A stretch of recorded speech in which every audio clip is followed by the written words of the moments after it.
Hi, I'm Tyler Cobb. And I'm Trey Wilson, and we're presenting the life of Salvador Guillermo Allende. He was born on the 26th of June, 1908 in Valparaiso, Chile.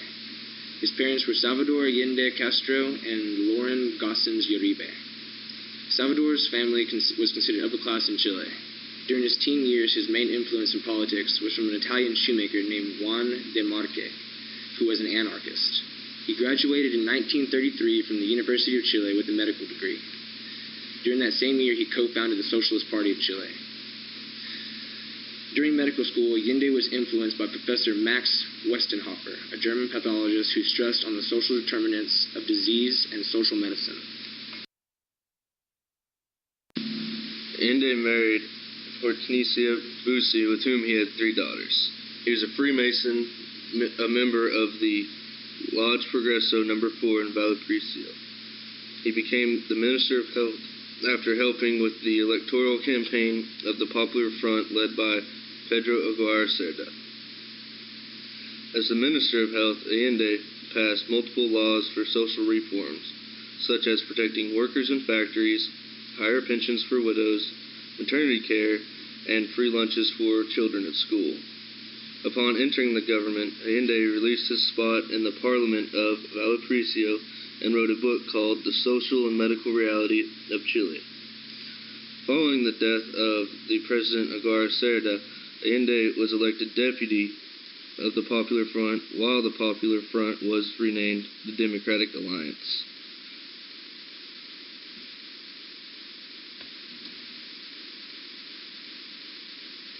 As deputy, Allende sent Hitler a letter saying that Chile denounced the persecution of Jews. Also, he had 3 unsuccessful bids for presidency in 1952, 58, and 64.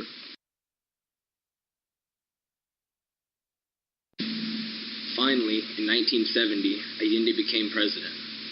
He was the first Marxist to become president in an open election in a Latin American country. As president, Allende adopted a policy of nationalization of industry and collectivization. Close to his election, the Nixon administration directed the CIA and U.S. Department of officials to quote, unquote, put pressure on the Allende government. The legislative and judicial branches did not share Allende's enthusiasm for socialization, which led to a constitutional breakdown. A center-right majority, including the Christian Democrats, called for his overthrow by force. They called his rule unconstitutional. During his presidency, he raised minimum wages for blue-collar workers by 37 to 41% and 8 to 10% for white-collar workers.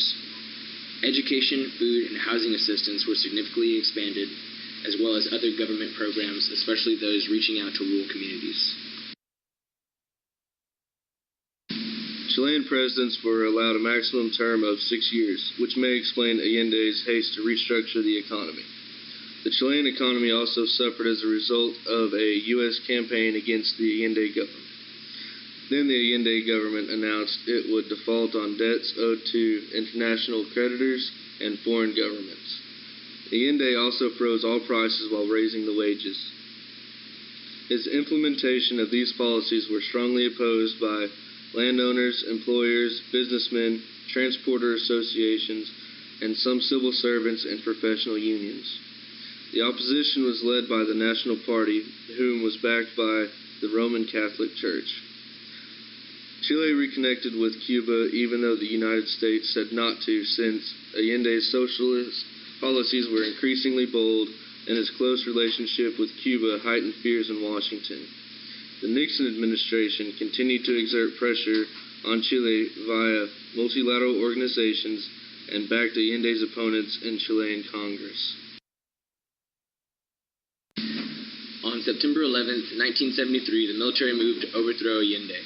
Allende stated that he would not stand down, and later that day, he quote-unquote shot himself. Following Allende's death, General Augusto Pinochet declined to return authority to the civilian government, and Chile became ruled by the military for the first time in 48 years.